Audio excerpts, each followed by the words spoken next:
Hello बच्चों, आज हम लोग डिस्कस करने वाले हैं derivation of lens maker formula. अभी तक हम लोगों ने लास्ट लेक्चर में लेंस मेकर फॉर्मूला डिस्कस किया था और उससे पहले रिफ्रैक्शन थ्रू स्फेरिकल सरफेस को डिस्कस किया था। ठीक है, तो लेंस मेकर फॉर्मूला है, ये तो आप लोग जानते हो क्या है, कैसे है, किस तरीके से उसे हम लोग यूज करते हैं। बट आज हम लोग डेरिवेशन देखने वाले हैं लेंस मेकर फॉर्मूला का। ठीक है, तो आइए सबसे पहले हम लोग लेंस मेकर फॉर्मूला को एक साइड कहीं लिख के रख लेते हैं ताकि हमारे मन में एक रफ आइडिया रहे कि हमें बढ़ना किस तरफ है। ठीक है बच्चों, तो जो लेंस मेकर फॉर्मूला है वो है आपका 1/f equals to μ21 minus 1 under bracket 1/r1 minus 1/r2। तो बच्चों ये है आपका लेंस मेकर फॉर्मूला जो हमने ऑलरेडी डिस्कस कर रखा है। इस फॉर्मूले को हम लोगों ने पहले भी डिस्कस कर रखा है, इस पर बेस्ड हम लोगों ने न्यूमेरिकल भी प्रैक्टिस किया है। तो इस फॉर्मूले में f क्या है ये आपको मालूम है, μ21 क्या है ये भी आपको मालूम है, r1 क्या है और r2 क्या है ये आपको मालूम है पहले से। आज बस हम लोग इसी फॉर्मूले को डिराइव करने वाले हैं। ठीक है बच्चों, तो जिन लोगों को ये फॉर्मूला नया लग रहा हो वो लेंस मेकर फॉर्मूला वाला जो टॉपिक है वो पहले रिवाइज कर लें, उसके बाद आज का डेरिवेशनल पार्ट देखेंगे। ठीक है, चलिए ठीक है। डेरिवेशन को स्टार्ट करने से पहले, उस फॉर्मूले को डिराइव करने से पहले एक टॉपिक है जिसका नॉलेज अभी आपके दिमाग में होना जरूरी है, तभी हम लोग इस डेरिवेशन को समझ पाएंगे। वो क्या है कि जब हम लोग पढ़ रहे थे रिफ्रैक्शन थ्रू स्फेरिकल सरफेस,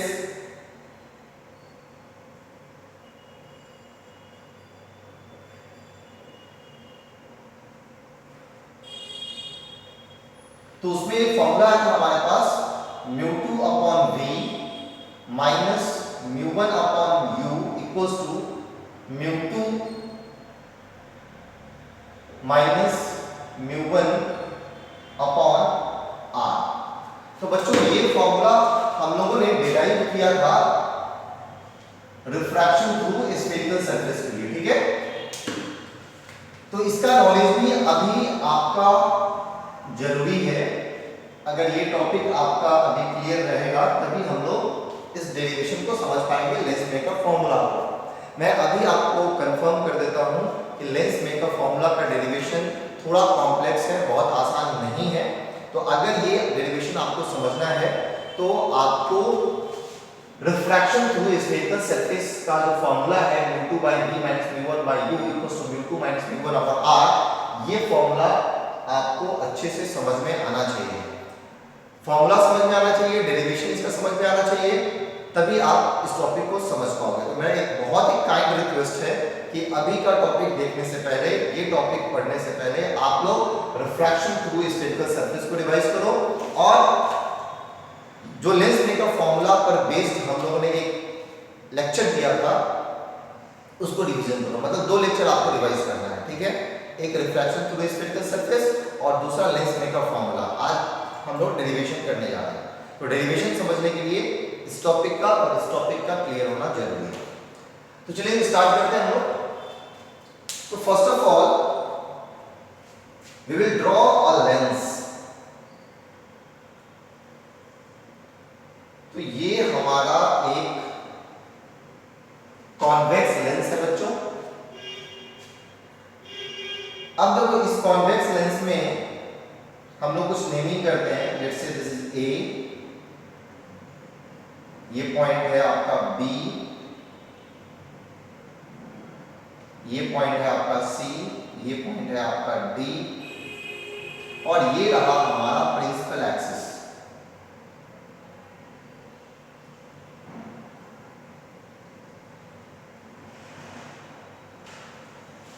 आराम से समझना है,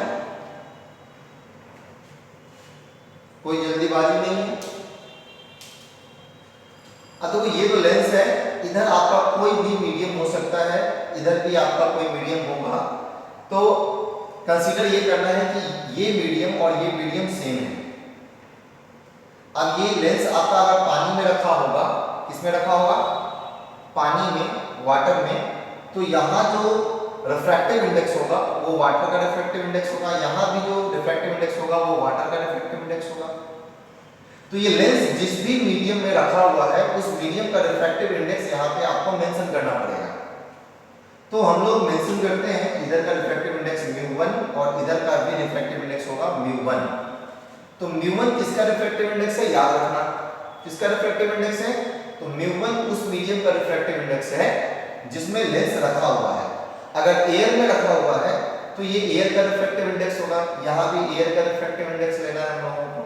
अगर वाटर में रखा है तो वाटर का रिफ्रैक्टिव इंडेक्स होगा, यहाँ भी वाटर का रिफ्रैक्टिव इंडेक्स होगा। अगर ये लेंस ऑयल में रखा हुआ है मतलब तेल में रखा हुआ है तो ये ऑयल का रिफ्रैक्टिव इंडेक्स होगा, ये भी ऑयल का रिफ्रैक्टिव इंडेक्स होगा।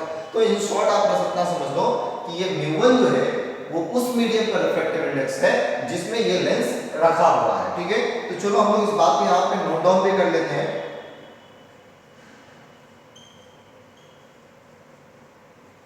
Refractive index of the medium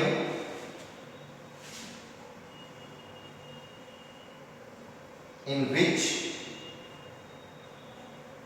the lens is kept।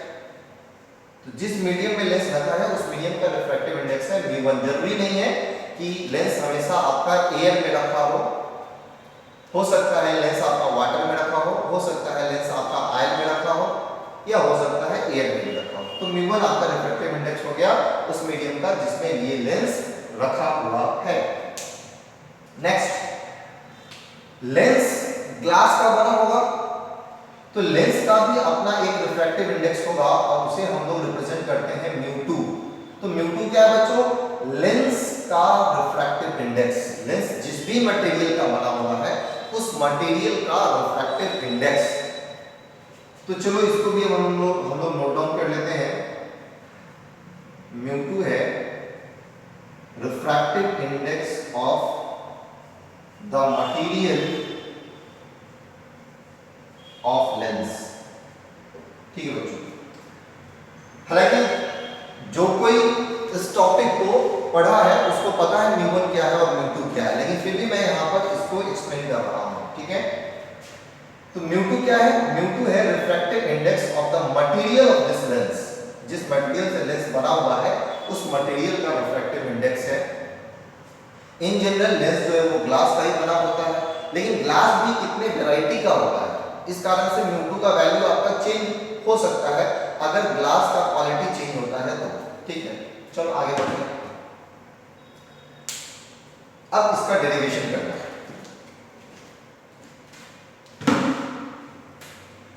Derivation वाले पार्ट में बढ़ना है।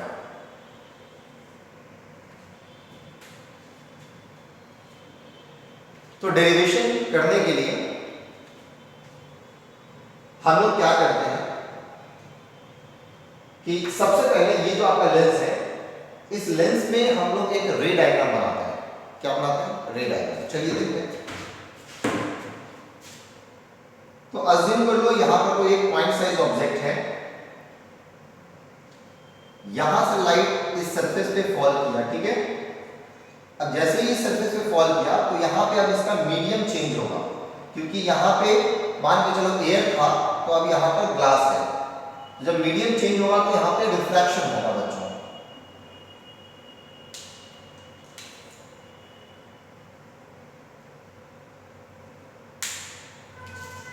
अब रिफ्रैक्शन कराना तो यहाँ पे क्या करो, एक नॉर्मल ड्रॉ करो। तो ये जो नॉर्मल है इसका नाम हमने दिया n1।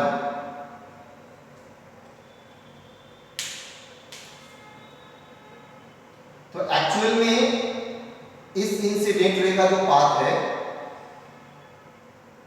वो इस तरीके से है, बट रिफ्रैक्शन होने के कारण ये रे नॉर्मल की तरफ बेंड करेगा और कुछ इस तरीके से हो सकता है। तो ये लाइट रे इस तरीके से जाएगा। अब देखो यहां से यहां तक तो ये ग्लास में गया, मतलब जो लेंस जिस मटेरियल का बना हुआ है। अब जैसे ही इस पॉइंट पे आया तो यहाँ पर अब फिर से मीडियम चेंज होने वाला है। क्यों, क्योंकि इधर ग्लास है और इधर फिर से एयर है। अगर मीडियम चेंज होगा तो यहाँ पर फिर से रिफ्रैक्शन होगा। तो अगर रिफ्रैक्शन होना है तो आपको नॉर्मल ड्रॉ करना होगा। तो हम लोग यहाँ पर फिर से एक नॉर्मल ड्रॉ करते हैं। और इस नॉर्मल का नाम देते हैं हम लोग N2। तो अब जो ये लाइट है, ये लाइट रे जो यहां से आ रहा था,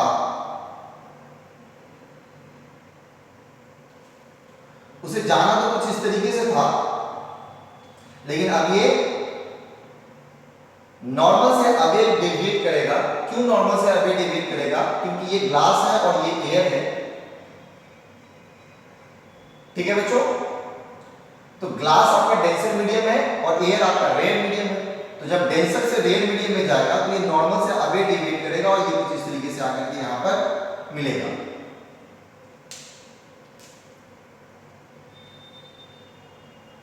तो इस पॉइंट पे हमारा इमेज बन गया।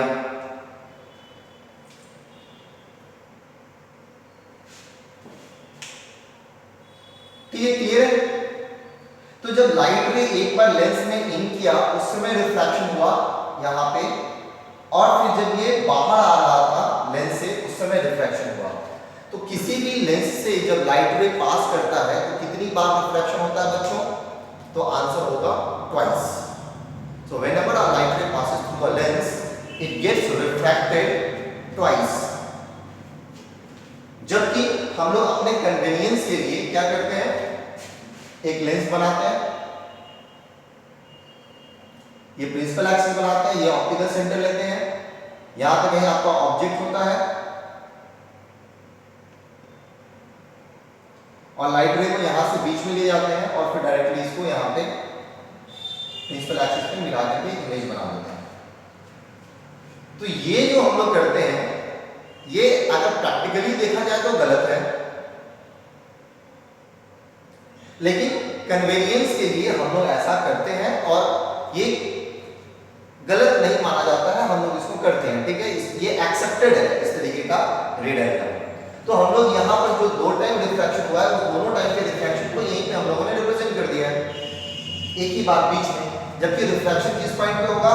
एक तो इस पॉइंट पे होगा और दूसरा इस पॉइंट पे होगा एक्चुअली।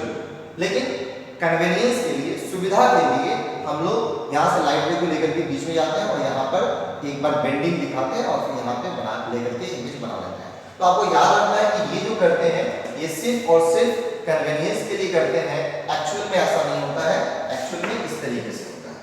चलो ठीक है बच्चों, तो ये तो मैंने आप लोगों को क्लियर कर दिया है। तो अब इसका मुझे जरूरत नहीं है, मैं इसे साफ करूंगा।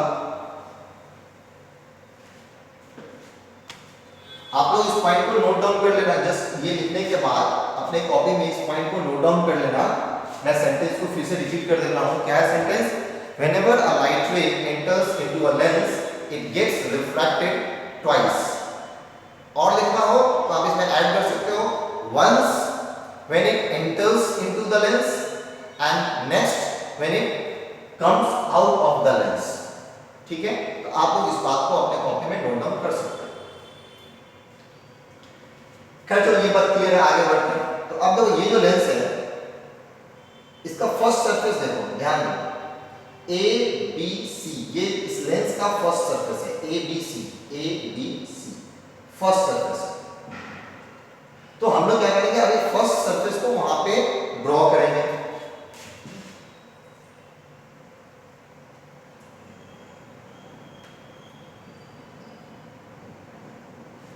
आप ये भी बना सकते हो, कोई दिक्कत नहीं। अब इसका पॉइंट का नाम दे दो। ये पॉइंट क्या था? ए, ये पॉइंट क्या है आपका? बी, और ये पॉइंट क्या है आपका? सी।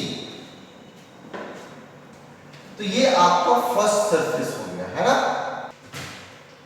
ओके बच्चों, तो ये हमारा लेंस का फर्स्ट सरफेस है ए बी सी। ठीक है, तो हम लोग यहां पे कंसीडर क्या करना है? कंसीडर ये करना है कि इधर जितना भी है स्पेस वो सब लेंस जिस मटेरियल का बना हुआ है वही मीडियम यहां पे है। मतलब लेंस जिस भी मीडियम का बना हुआ है उसका रिफ्रैक्टिव इंडेक्स क्या है? μ2। तो मतलब ये है कि अभी हम लोग कंसीडर ये करना है कि ए बी सी सरफेस के राइट साइड में जितना भी स्पेस है, ये इस पूरे स्पेस का जो रिफ्रैक्टिव इंडेक्स है वो है μ2। और इस सरफेस के इधर जो मीडियम है उसका रिफ्रैक्टिव इंडेक्स है μ1, तो इधर का रिफ्रैक्टिव इंडेक्स है μ1। ये हो गया। तो अभी जैसा कि मैंने कहा था आपसे कि सेकंड सरफेस पे अभी ध्यान नहीं देना है।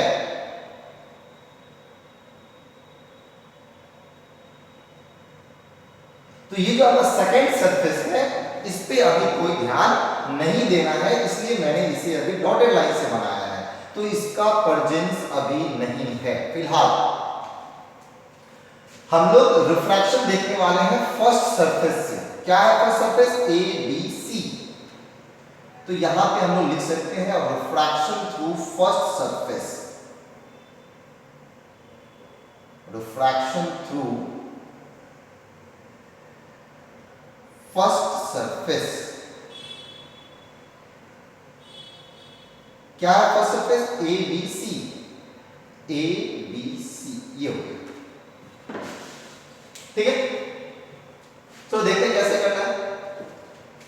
तो यहां पे हम लोग ऑब्जेक्ट को कंसीडर करते हैं। Let's say O is my object. तो यहां से एक इंसिडेंट रे को लेकर के जाते हैं हम लोग। तो इस पॉइंट पे आया जब, तो यहां पे अब मीडियम चेंज होगा, और मीडियम अगर चेंज होगा तो फिर रिफ्रैक्शन फेनोमेना होगा। अब अगर रिफ्रैक्शन करवाना है तो हम लोग एक काम करें, यहां पे एक नॉर्मल ड्रॉ कर लेते हैं,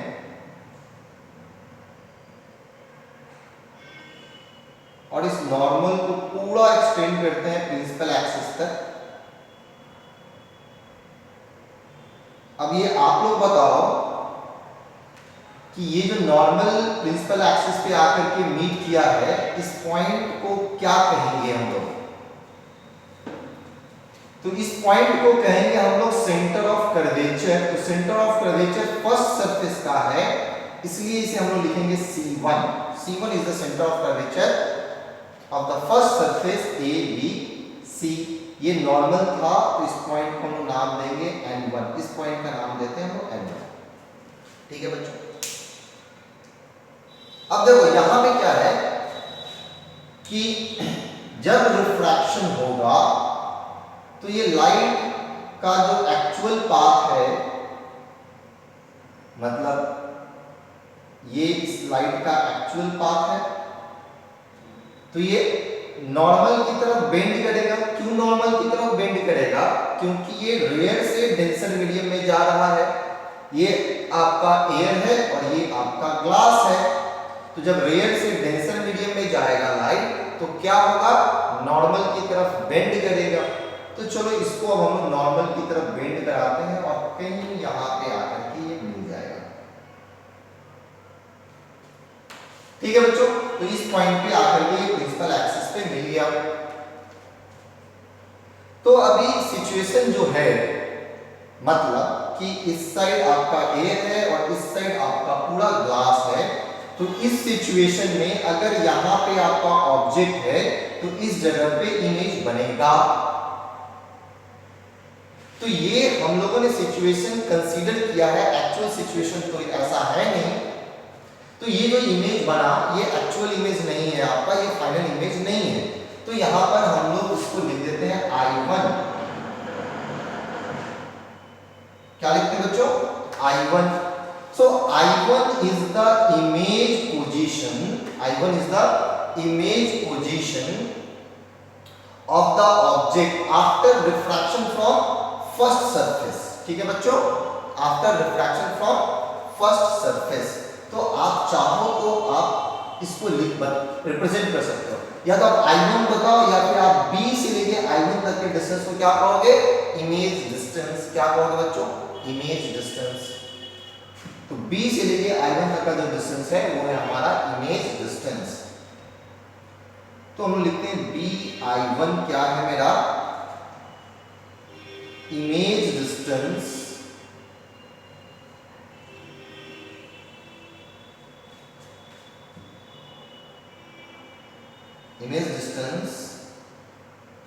of the object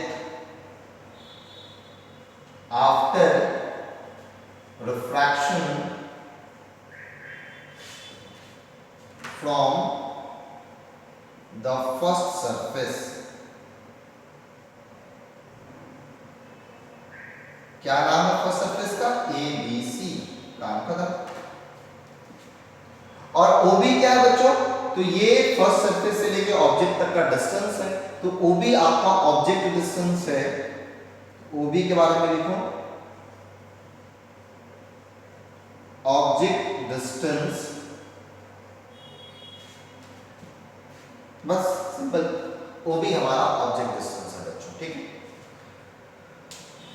इसको भी थोड़ा सा हम लोग रिप्रेजेंट करेंगे इस तरीके से। तो ऑब्जेक्ट डिस्टेंस ये हो गया आपका U, ठीक है।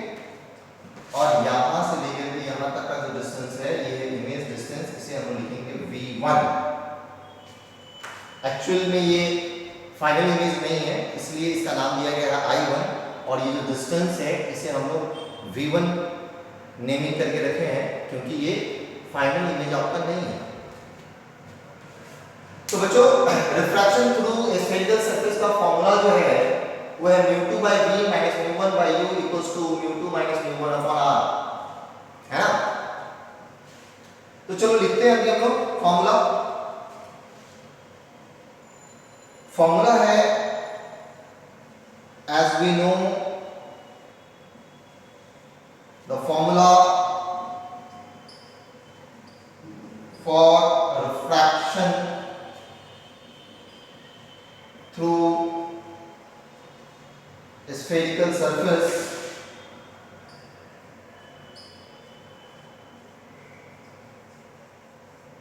is, यहां पे बहुत ध्यान रखना है, स्टार मार्क है पॉइंट, ये जगह स्टार मार्क है। फॉर्मूला क्या है बच्चों? μ2 upon v equals to μ2 by v minus μ1 by u equals to μ2 minus μ1 upon r। तो μ2 क्या है बच्चों? सेकंड मीडियम का रिफ्रैक्टिव इंडेक्स। तो यहां पर भी सेकंड मीडियम का रिफ्रैक्टिव इंडेक्स कितना है? μ2, तो वो तो सही है। v क्या होता है? Image distance. तो यहां पर बच्चों हमारा इमेज डिस्टेंस क्या है? v1।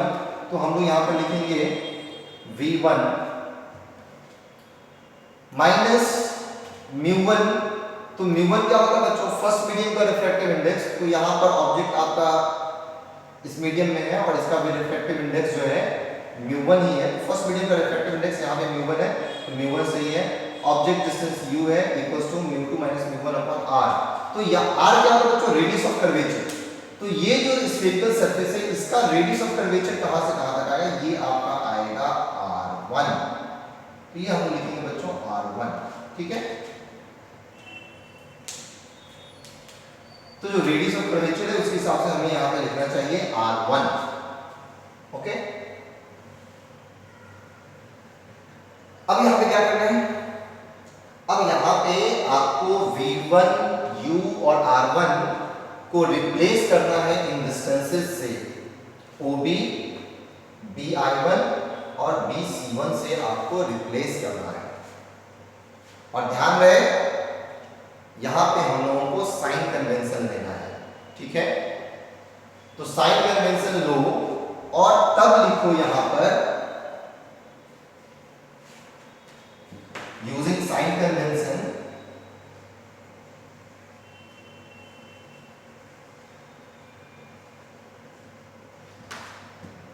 μ2 तो रिफ्रैक्टिव इंडेक्स है, कोई दिक्कत नहीं है। v1 आप क्या लिखोगे बच्चों? bi1। यहां से यहां का डिस्टेंस क्या है? bi1। तो आप लिखोगे bi1, ठीक है। ये डिस्टेंस पॉजिटिव रहेगा क्योंकि इंसिडेंट रे के डायरेक्शन में यहां से लेकर यहां तक का जो डिस्टेंस है वो इंसिडेंट रे के सेम डायरेक्शन में है, मतलब इस डायरेक्शन में, इसलिए ये डिस्टेंस आपको पॉजिटिव लेना है। माइनस यहां पे μ1 है, चलो ठीक है, μ1 अपॉन u, मतलब ये डिस्टेंस। तो ये जो डिस्टेंस है आपका इंसिडेंट रे के अपोजिट डायरेक्शन में है, इसलिए आप लिखोगे माइनस साइन के साथ माइनस BO, ठीक है, equals to μ2 minus μ1 upon r1। तो r1 जो डिस्टेंस है यहां से लेके यहां तक का डिस्टेंस, ये डिस्टेंस आपका इंसिडेंट रे के डायरेक्शन में है, इसलिए BC1 आप लोगे पॉजिटिव, आप लिखोगे BC1। हो गया बच्चों। अब आप ये माइनस माइनस को मल्टीप्लाई कर लो तो प्लस हो जाएगा, फिर ये इक्वेशन बनेगा आपका μ2 upon BI1 plus μ1 upon BO equals to μ2 minus μ1 upon BC1। तो बच्चों ये है हमारा इक्वेशन नंबर 1, ये इक्वेशन नंबर 1। बस यहां पे रुक जाना है। तो ये हम लोग का हो गया refraction through first surface. First surface से जो रिफ्रैक्शन है उसका काम तो हो गया है।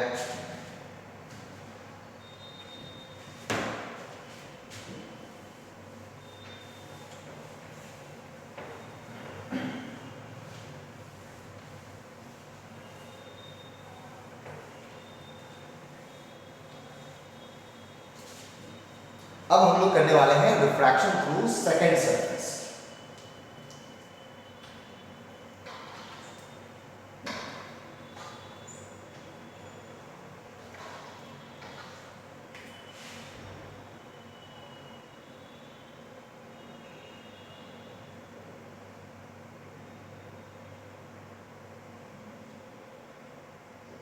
सेकंड सरफेस क्या है? सेकंड सरफेस बच्चों, तो सेकंड सरफेस था आपका ADC। आप पीछे एक बार देख लो, समझ में आ जाएगा। सेकंड सरफेस था हमारा ADC, मतलब ये जो पॉइंट था हमारा बच्चों, ये पॉइंट था D। तो सेकंड सरफेस हमारा ADC। तो ADC सरफेस को हम लोग ड्रॉ करेंगे तो इस तरीके से आपका ये ADC सरफेस है, ठीक। ये पॉइंट है A, ये पॉइंट है आपका D और ये पॉइंट है आपका C। ये मान लो प्रिंसिपल एक्सिस हो गया।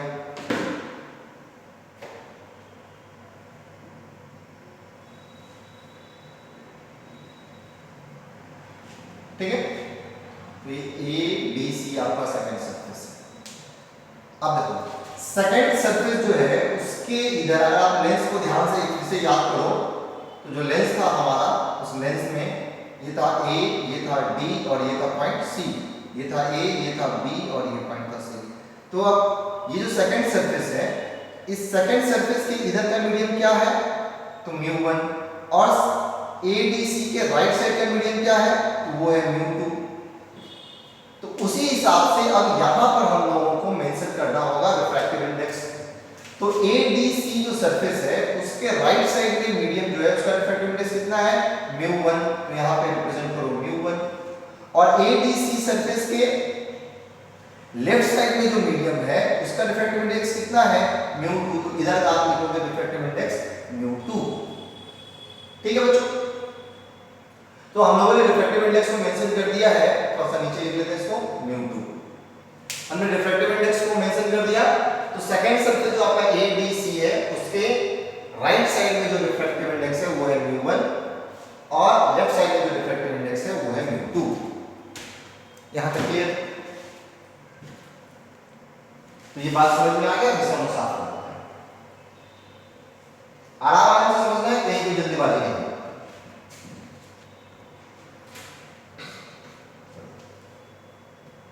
अब देखो यहां पे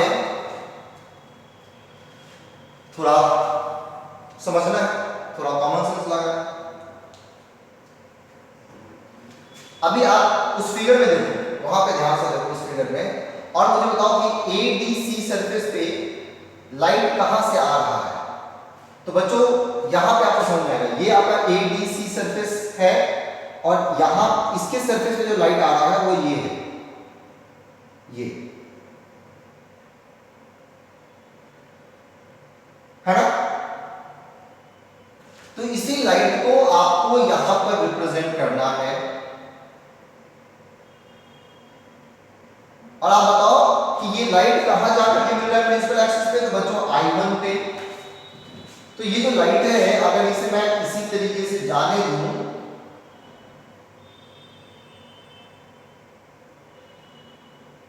तो ये प्रिंसिपल एक्सिस पे I1 पे जाकर के मिलेगा, ठीक है।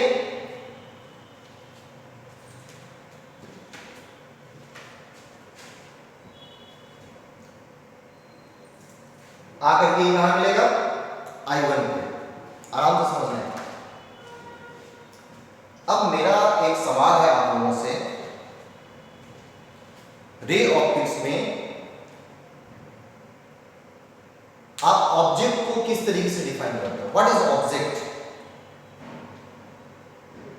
तो ऑब्जेक्ट जो है एक ऐसा पॉइंट है जहां से लाइट इंसिडेंट हो रहा या फिर अपीयर टू इंसिडेंट हो।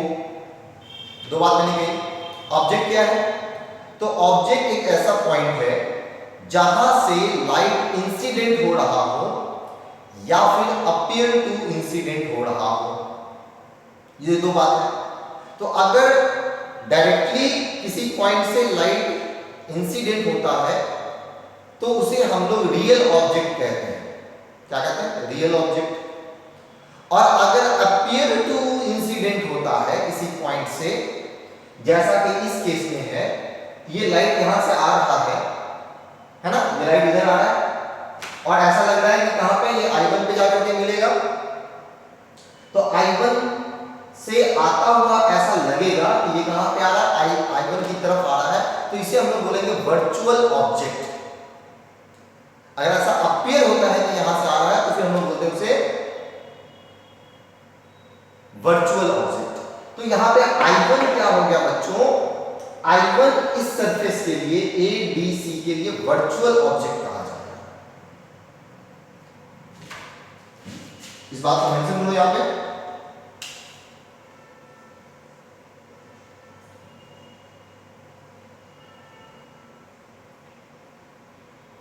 I1 is the virtual object for surface ADC। इधर लिखो सरफेस ADC। तो ADC सरफेस के लिए I1 जो है वो वर्चुअल ऑब्जेक्ट कहा जाएगा, ठीक है। आगे बढ़ते हैं। तो I1 आपका ऑब्जेक्ट हो गया इस सरफेस के लिए। अब देखो यहां पे इस पॉइंट पे तो आपका मीडियम चेंज हो रहा है, क्योंकि यहां पे आपका ये ग्लास वाला मीडियम है जिसका रिफ्रैक्टिव इंडेक्स μ2 है और ये आपका एयर वाला मीडियम है जिसका रिफ्रैक्टिव इंडेक्स μ1 है। तो यहां पे मीडियम चेंज हो रहा है जिस कारण से रिफ्रैक्शन होगा और रिफ्रैक्शन कराने के लिए मुझे चाहिए नॉर्मल। तो मैं यहां पर एक नॉर्मल ड्रॉ करूंगा N2 और इसे मैं इधर एक्सटेंड करता हूं अगर, तो बच्चों ये प्रिंसिपल एक्सिस पे जिस पॉइंट पे मीट करेगा इस पॉइंट को क्या बोलेंगे हम लोग? Centre of curvature of the surface ADC। तो ADC का जो सेंटर ऑफ कर्वेचर है वो पॉइंट यहां पे है, इसका नाम हम बोलेंगे C2। तो C2 क्या है बच्चों? Centre of curvature of the second surface. C2 है हमारा, C2 is the centre of curvature of second surface. क्या है? ADC है आपका सेकंड सरफेस। तो यहां पे हम लोगों ने नॉर्मल ड्रॉ कर लिया है, कोई दिक्कत नहीं है। ये इसका एक्चुअल पाथ है इस रे का, लेकिन चूंकि ये डेंसर से रेयर मीडियम में लाइट जा रहा है, ये डेंसर मीडियम में, ये रेयर मीडियम है, तो ये नॉर्मल से अवे डेविएट करेगा। आफ्टर रिफ्रैक्शन ये नॉर्मल से अवे डेविएट करेगा और कहीं इस पॉइंट पे आकर के ये मीट किया प्रिंसिपल एक्सिस से और ये आपका फाइनल इमेज होगा। तो आई क्या आपका?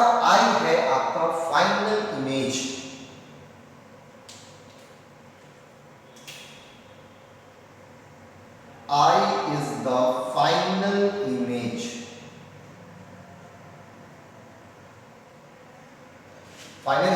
after refraction through second surface. क्या है सेकंड सरफेस? ADC. तो I आपका फाइनल इमेज है और I1 आपका इमेज है फर्स्ट सरफेस से और ऑब्जेक्ट कहलाएगा सेकंड सरफेस के लिए. सो I1 is the virtual object for surface ADC या आप लिख दो for second surface ADC.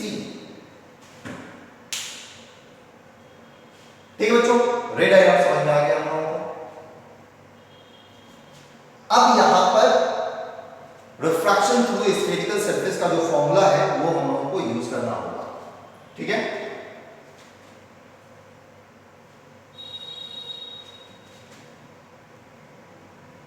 so now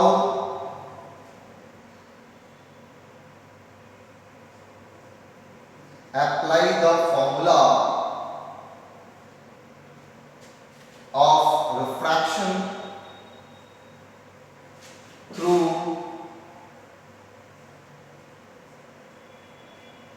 spherical surface. ठीक है बच्चों, तो फॉर्मूला जो है वो कुछ इस तरीके से था, μ2 by v minus μ1 by u equals to μ2 minus μ1 upon r. ये फॉर्मूला था. इसमें μ2 क्या है?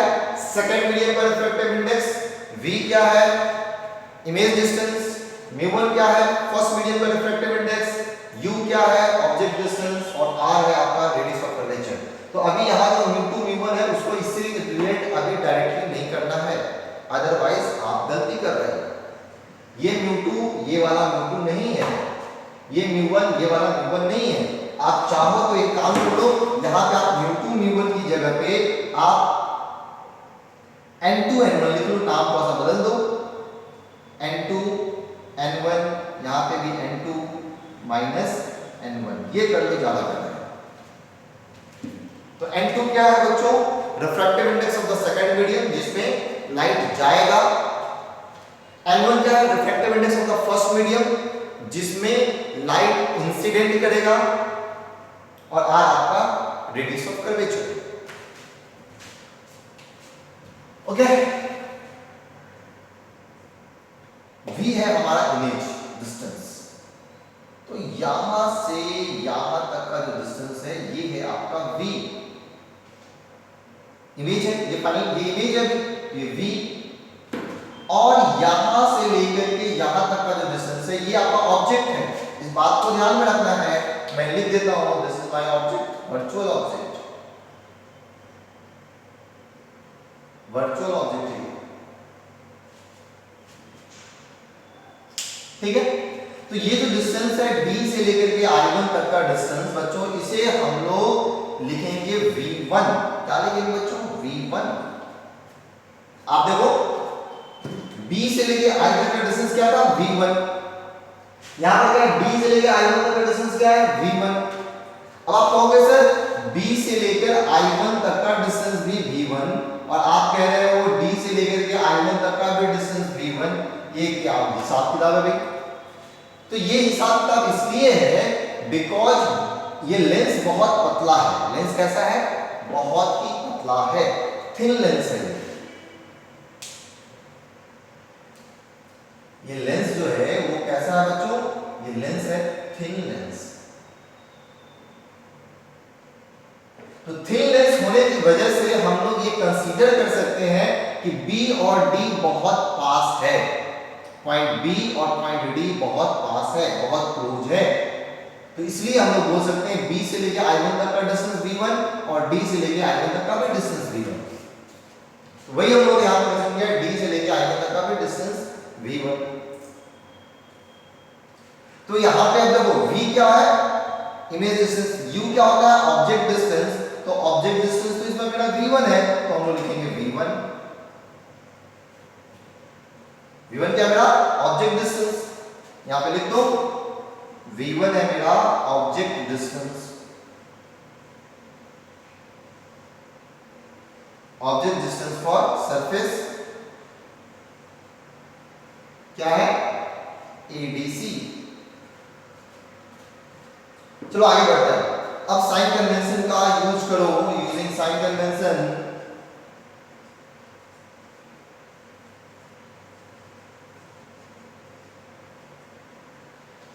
और V, V1 और R को रिप्लेस करो, V, V1 और R को रिप्लेस करो, N2, N1, यहां भी N2, N1 को रिप्लेस करो। ये बहुत इंपॉर्टेंट है, ये जगह VV आई, ये जगह VV आई है, तो यहां पर बहुत ध्यान देना है, खुद से बुक पढ़ोगे नहीं समझ में आएगा। तो N2 है बच्चा सेकेंड मीडियम का रिफ्रैक्टिव इंडेक्स। सेकेंड मीडियम वो होता है जिसमें लाइट जाता है, तो लाइट इसमें गया, इस मीडियम में गया, और इस मीडियम का रिफ्रैक्टिव इंडेक्स कितना है, μ1। तो सेकेंड मीडियम का रिफ्रैक्टिव इंडेक्स कितना है बच्चों, μ1। तो आप N2 के जगह पर क्या रखोगे, μ1 अपॉन V, ये आपका इमेज है, ये इमेज डिस्टेंस है, और अगर आप सही मायने में देखो तो ये आपका इंसिडेंट रे के सेम डायरेक्शन में है, इसलिए ये जो डिस्टेंस है DI ये लेंगे पॉजिटिव।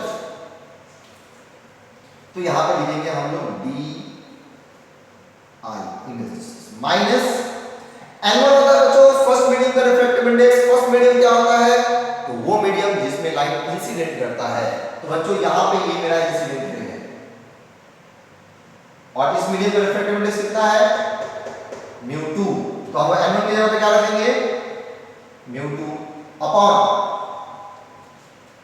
V1 क्या मेरा, देखो ये डिस्टेंस V1 है, और ये अगर देखा जाए तो ये डिस्टेंस आपका इंसिडेंट रे के सेम डायरेक्शन में है, इसलिए आप इस डिस्टेंस को पॉजिटिव लोगे, तो DI1 जो है वो मेरा पॉजिटिव रहेगा, DI1 ये मेरा पॉजिटिव रहेगा, equals to N2 second medium का रिफ्रैक्टिव इंडेक्स।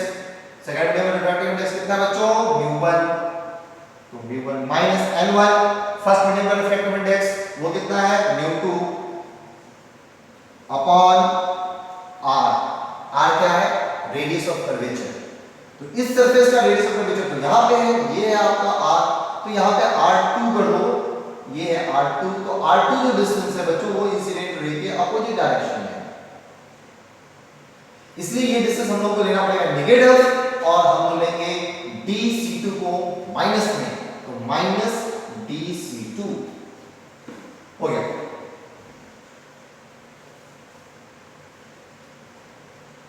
आप थोड़ा सा इस माइनस साइन को ऊपर कर दो, तो आप लिख सकते हो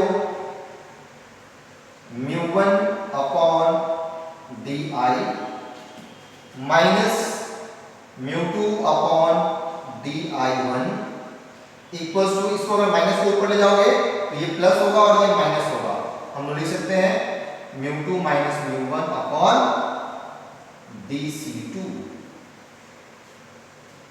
ये क्लियर। अब इसमें एक चेंज करना है, क्या चेंज करना है, आप किसी क्वेश्चन को ध्यान दो और यहां पे एक ध्यान दो। यहां पर जो DI1 है ये वाला पार्ट, और यहां जो BI1 है ये वाला पार्ट, फिगर में कहा ये है DI1 और सॉरी ये है BI1 और ये है DI1। और जैसा कि मैंने आपसे कहा कि दोनों डिस्टेंस ऑलमोस्ट बराबर होगा, क्यों, क्योंकि लेंस पतला है और B और D बहुत पास है। तो हम लोग BI1 को DI1 से रिप्लेस कर सकते हैं, या DI1 को BI1 से रिप्लेस कर सकते हैं, ठीक है। तो ये काम भी हम लोग यहीं पे कर लेंगे। तो DI1 को किससे रिप्लेस करना है बच्चों, BI1 से, BI1 से। तो ये भी पॉइंट आपका बहुत क्वेश्चन, यहां पे क्या लिखा हमने, DI1 is approximately equal to BI1, ठीक है। since the lens is thin, the lens is thin, क्योंकि लेंस पतला है। इसको थोड़ा सा हम लोग इस तरीके से जगह देते हैं। हाँ ठीक है।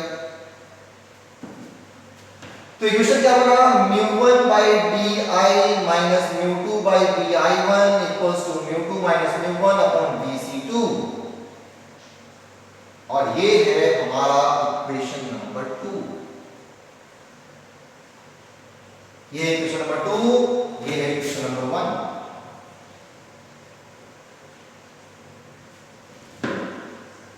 ठीक है बच्चों, तो यहां पर हमने bi1 को बदला है bi1 से। किससे बदला है, bi1 से। मैं यहां पे सर्कल करके रखता हूं, आप भी अपने नोट्स में सर्कल करके रखना ताकि आपको समझ में आए कि सर यहां पर इसको क्या करना है, चेंज करना है। bi1 को किससे बदला है, bi1 से। ये काम अगर यहां तक आपको समझ में आ गया तो अब आगे प्रॉब्लम नहीं है। यहां तक की मेन कंफ्यूजन था, एक इस जगह पे कंफ्यूजन है, दूसरा इस जगह पे कंफ्यूजन है कि हम लोगों ने di1 को bi1 क्यों लिखा, ये एक क्वेश्चन उठता है। और दूसरा यहाँ पे n2 μ1 कैसे हो जाता है और n1 μ2 कैसे हो जाता है, ये एक क्वेश्चन होता है। फिर यहाँ पे dc2 माइनस क्यों होता है, ये एक क्वेश्चन होता है। तो ये स्टेप बहुत ही क्रूशियल होता है, यही पे बच्चों को मेन कंफ्यूजन है। अब चलो, अगर ये इतना समझ में आ गया तो अब थोड़ा सा स्पेस हम लोगों को चाहिए। आप लोग देख सकते हैं कि बोर्ड पे तो अब जगह है नहीं, तो अब हम लोग कुछ फिगर्स को अब हम लोग रिमूव करते हैं, तो साफ करते हैं, जिसका जरूरत नहीं है। इतना आप लोग पहले अपने कॉपी में नोट डाउन कर लो। तो फिर अब इस फिगर का कोई खास यूज नहीं है, नहीं।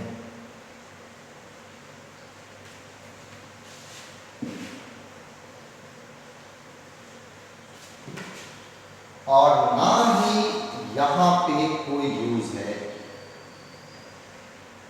अब इन सब चीजों का कोई यूज नहीं है, इसे हम लोग साफ कर लेते हैं।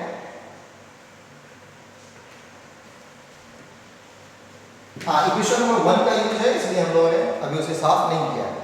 तो अब इक्वेशन नंबर 1 और इक्वेशन नंबर 2 को अगर देखा जाए तो हम लोग ऐड कर सकते हैं इसको, इक्वेशन नंबर 2 को और इक्वेशन नंबर 1 को।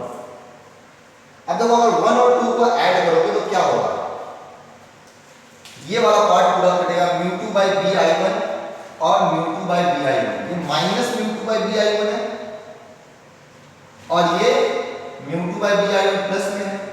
तो एडिंग इक्वेशन नंबर 1 और 2 में ये वाला पार्ट आपका कट जाता है। ठीक है, एडिंग इक्वेशन 1 एंड 2 कट जाएगा तो फिर बचेगा क्या, तो μ1 by di, यहां से ये बचेगा, यहां पे क्या बचेगा μ1 प्लस μ1 by bo। ठीक है, इक्वल्स टू इधर से क्या बचेगा μ2 माइनस μ1 by dc2,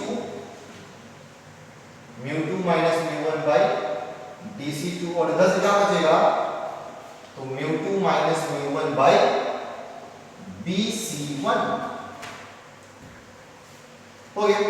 ठीक है, अब क्या करो, यहां पर μ1 को कॉमन ले आओ तो बचेगा अपने पास 1 upon di plus 1 upon bo equals to, यहां से μ2 माइनस μ1 को कॉमन ले लो तो μ2 minus μ1 under bracket 1 upon bc2 plus 1 upon bc1। ठीक है बच्चों, एक ऐसे और काम करेंगे और लिखेंगे μ1 और bracket 1 upon di plus 1 upon bo equals to, इसमें से μ1 को अगर कॉमन लोगे तो कुछ इस तरीके से लिखना पड़ेगा μ2 by μ1 माइनस 1, और यहाँ पे लिखना होगा 1 upon bc2 plus 1 upon bc1। यहाँ पे μ1 कॉमन लेने से फायदा क्या हुआ कि ये μ1 और ये μ1 कैंसिल हो जाएगा, तो अब आप लिखोगे 1 upon di plus 1 upon bo equals to μ2 upon μ1 को हम लिख सकते हैं μ21 माइनस 1 और under bracket 1 upon bc2 plus 1 upon bc1। ठीक बच्चों, यहां तक आ गए हो। This is equation number 3। ये है हमारा इक्वेशन नंबर 3। तो ये तो आसान था, यहाँ पे कहीं कोई कंफ्यूजन है ही नहीं, सिंपल एडिशन है, कॉमन लेके कुछ चीजों को कैंसिल करना है, बात खत्म। और अब मुझे इस इक्वेशन का कोई जरूरत नहीं है, मैं इसे साफ कर दूं।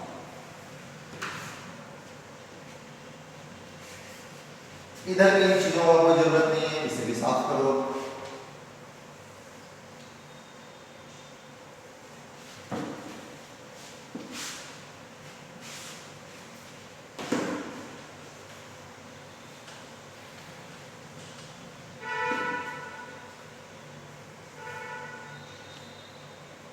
हम लोग को वापस से जो एक्चुअल लेंस था उस डायग्राम पे जाना पड़ेगा जो मैंने सबसे पहले बनाया था।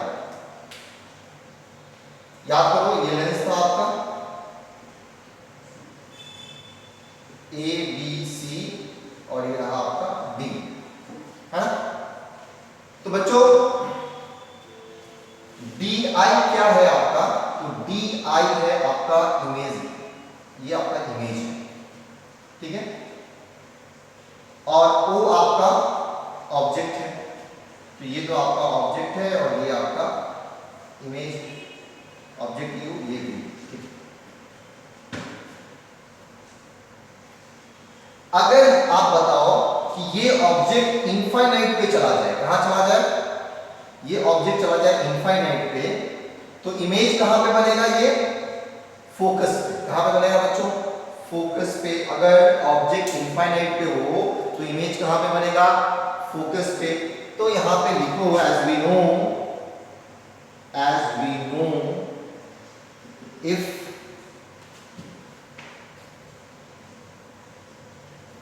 D I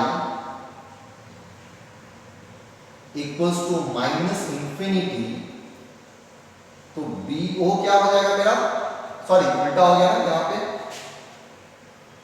B O equals to minus infinity. अगर ऑब्जेक्ट डिस्टेंस आपका, ये क्या है मेरा ऑब्जेक्ट डिस्टेंस,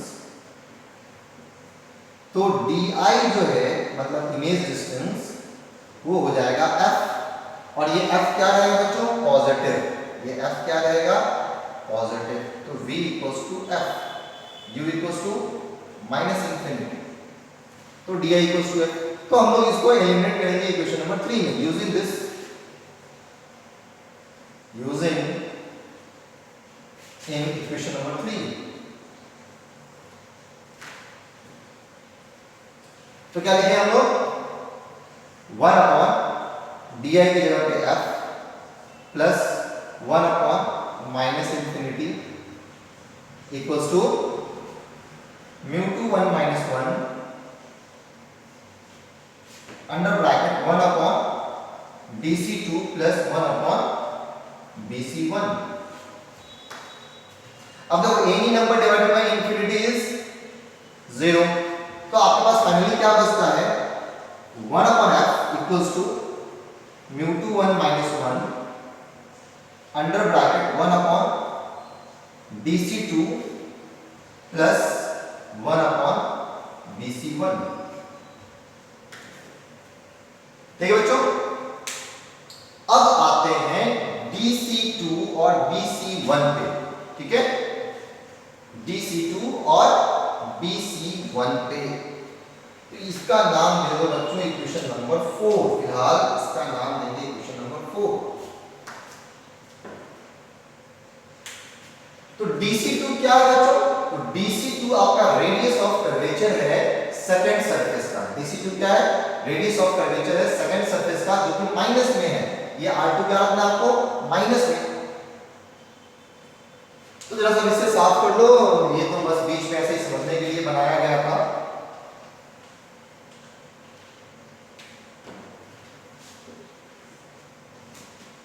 तो using sign convention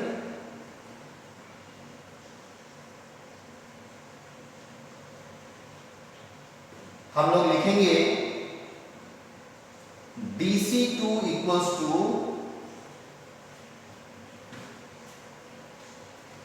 minus R2, DC2 equals to minus R2। और BC1 क्या होगा बच्चों? तो लेंस याद करो, A, B, C और D, और ये B था और यहां पे आपका C1 था। तो ये जो डिस्टेंस था आपका ये था R1। तो R1 डिस्टेंस तो इंसिडेंट रे के सेम डायरेक्शन में, तो ये आपका पॉजिटिव रहेगा। तो आप BC1 को क्या लेने वाले हो? Plus R1। ठीक है, तो अब इसी साइन कन्वेंशन को यूज करते हुए वहां पे क्या लिखेंगे? 1/f equals to μ21 minus 1 under bracket 1/dc2 के जगह पे माइनस R2 और BC1 की जगह पे 1 बाई यहां पे 1/R1। तो BC1 की जगह पे R1 और DC2 की जगह पे माइनस R2। थोड़ा सा अरेंज कर लो तो 1/f equals to μ21 minus 1 under bracket 1/R1 minus 1/R2। ये हो गया, कहानी खत्म। तो ये है इक्वेशन नंबर 4 हो चुका है, ये है इक्वेशन नंबर 5।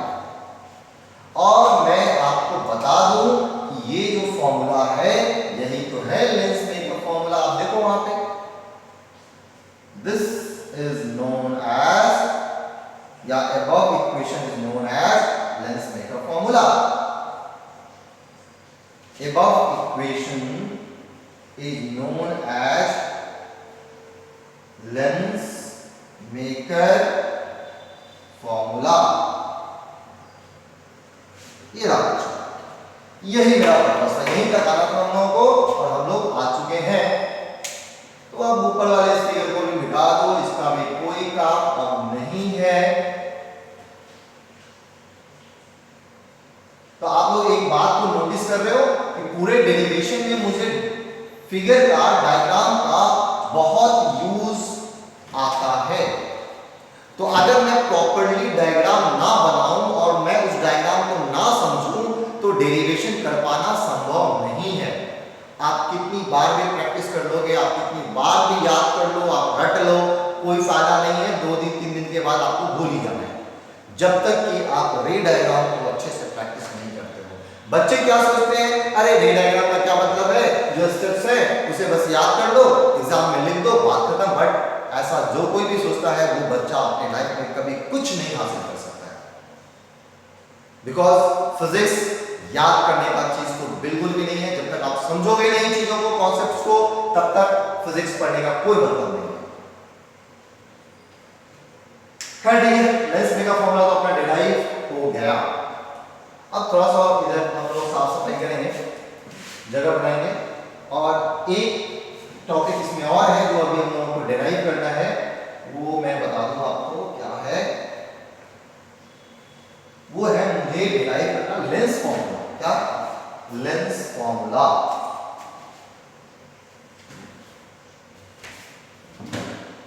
ये काम खत्म, यहां पे आपका काम फिनिश है। लेंसमेकर फॉर्मूला हमने डिराइव कर लिया है। अब मुझे लेंसमेकर फॉर्मूला के बाद मुझे डिराइव करना है लेंस फॉर्मूला। लेंस फॉर्मूला क्या है?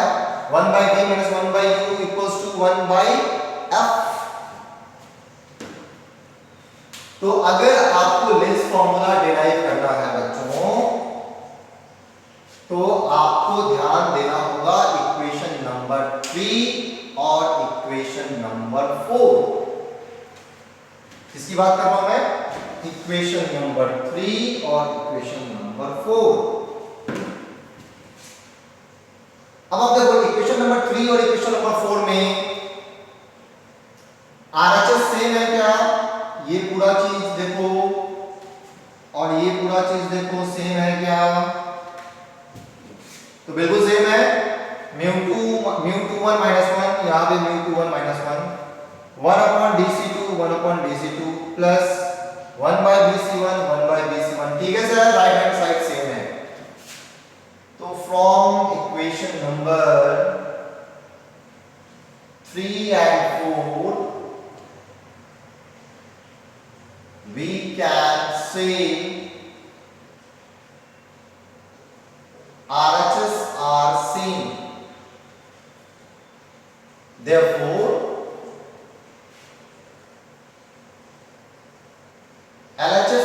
should also be same,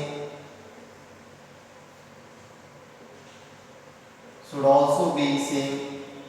तो करो अगर इसको सेम क्या भैया 1 by f या इधर से लिखो 1 upon di plus 1 upon bo equals to 1 upon f। ठीक है, अब लेंस याद करो फिर से। बार बार मैं कह रहा हूं कि मुझे तो भाई डायग्राम का जरूरत पड़ता है। ए था, बी था, सी था और ये डी था। इधर आपका ऑब्जेक्ट ओ था और यहाँ पे आपका इमेज आई है। तो ये डिस्टेंस क्या है बच्चा?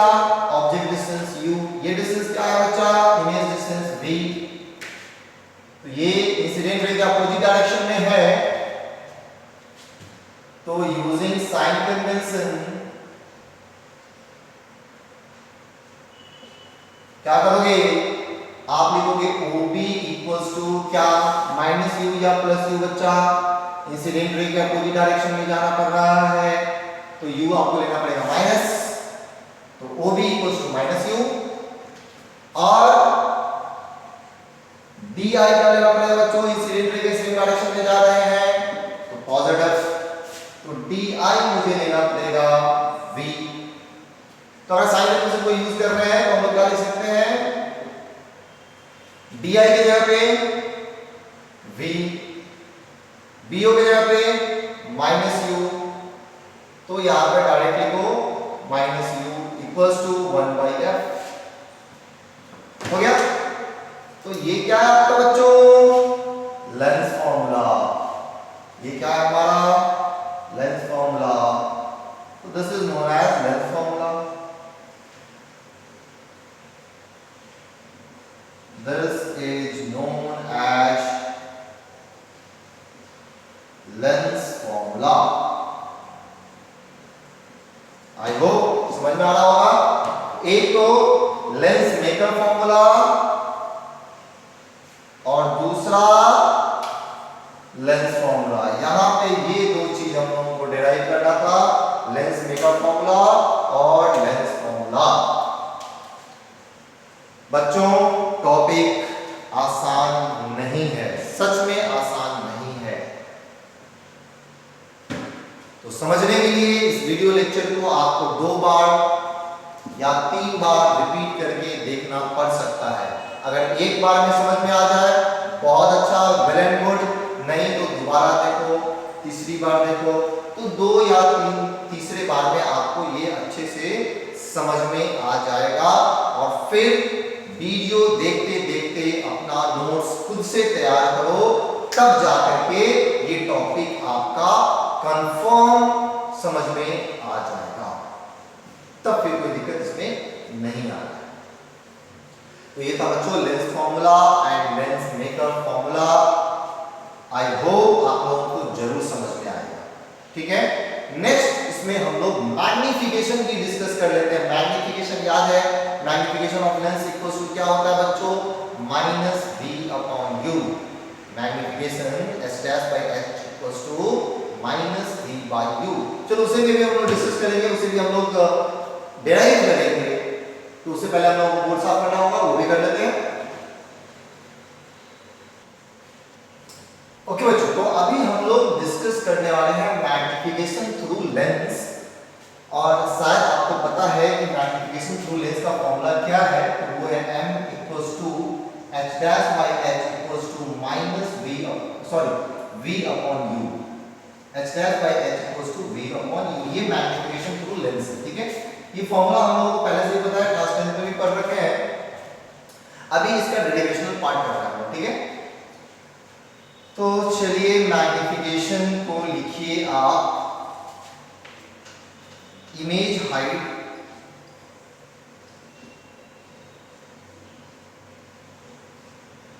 Upon object height. ठीक है,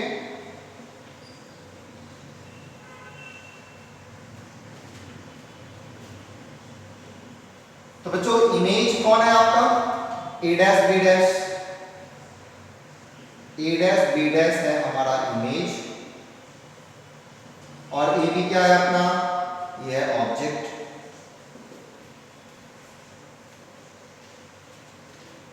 तो magnification equals to A dash B dash upon A B. ठीक है बच्चों, अब हम लोग इसे इक्वेशन नंबर 1 मान लेते हैं। और ट्रायंगल ABO में और ट्रायंगल B डैश O में क्या रिलेशन है? तो दोनों सिमिलर ट्रायंगल है। तो triangle ABO is similar to triangle A dash B dash O। ठीक है बच्चों, तो अगर सिमिलर ट्रायंगल है तो सिमिलर ट्रायंगल का जो प्रॉपर्टी है उसके हिसाब से हम लोग लिख सकते हैं क्या? A dash B dash by AB equals to what?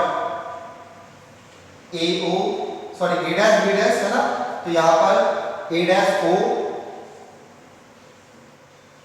Upon AO। ठीक है बच्चों, तो ये इक्वेशन नंबर 2 है हमारा। From equation number 1 and 2, from equation number 1 and 2 आप क्या लिख सकते हैं? Magnification m equals to a dash b dash upon ab, a dash b dash upon ab equals to what? a dash o by ao, a dash o by ao। तो ये हो गया अपना रिलेशन, है ना। अब देखो साइन का रिलेशन लगाओ। चलो इधर नेक्स्ट पॉइंट में जाते हैं। तो यूजिंग साइन कन्वेंशन आप क्या लिख सकते हो? a dash b dash equals to minus h dash, क्योंकि नीचे की तरफ है, और ab equals to simply h क्योंकि ऊपर की तरफ है, और a डैश o ये जो डिस्टेंस है ये तो आपका सेम इंसिडेंट रे के डायरेक्शन में है, तो आप लिखोगे a dash o equals to v, और क्या है? ao, तो ao जो डिस्टेंस है वो तो आपका इंसिडेंट रे के अपोजिट डायरेक्शन में है, तो उसे आप लिखोगे ao equals to minus u। Sign convention use कर लिया, तो हम लोग क्या लिखेंगे? अब हम लोग लिखेंगे a डैश b डैश की जगह पे minus h dash upon ab की जगह पर रखेंगे हम लोग h equals to a dash o की जगह पे रखेंगे v और ao की जगह पे रखेंगे माइनस u। ये माइनस कट जाएगा और बचेगा h dash by h equals to v upon u। एक काम करो, इमेज में ऑब्जेक्ट है लेना यहाँ पे, हाँ a डैश b डैश होना ये,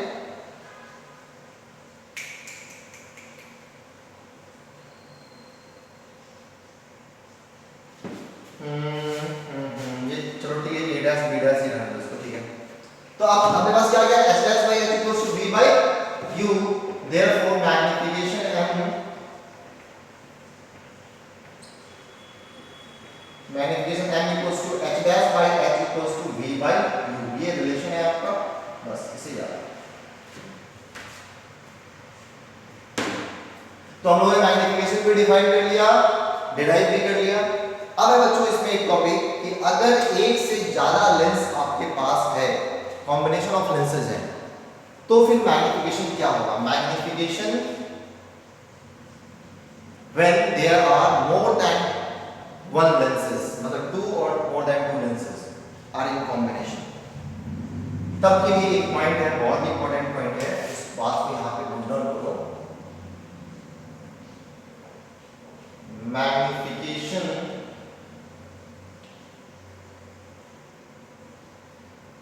for the combination,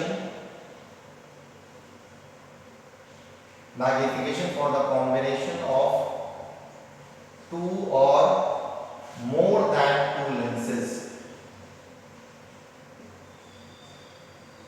अगर दो या दो से अधिक लेंस है, मतलब ये है, ठीक है, पहला लेंस है, दूसरा लेंस है और तीसरा लेंस है, मेरे पास दो या दो से अधिक लेंसेज हैं, तो फिर टोटल मैग्नीफिकेशन क्या लिखोगे आप? तो बच्चों इसके लिए क्या है, आप पहले लेंस से मैग्नीफिकेशन निकालो अगर वो है m1, फिर दूसरे लेंस से मैग्नीफिकेशन निकालो वो है m2, और फिर तीसरे लेंस से मैग्नीफिकेशन निकालो m3,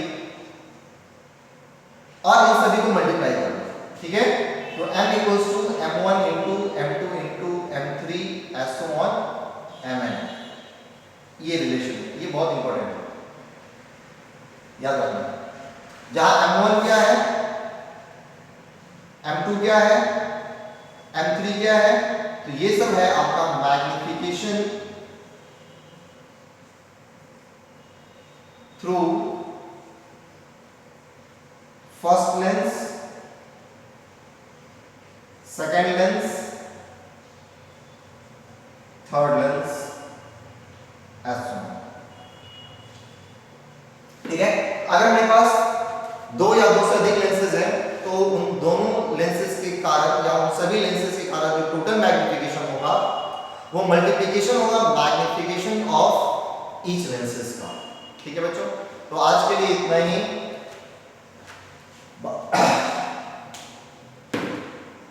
आप लोग इस लेक्चर को बहुत अच्छे से देखोगे, ठीक है। मैग्निफिकेशन थ्रू लेंस को भी एक बार थोड़ा अच्छे से देख लोगे। मेन है इसमें आपका लेंस मेकर फॉर्मूला, एग्जाम में पूछा जाता है, बहुत ही इंपॉर्टेंट है, 3 मार्क्स का क्वेश्चन डायरेक्ट आएगा। तो उम्मीद है आप लोगों को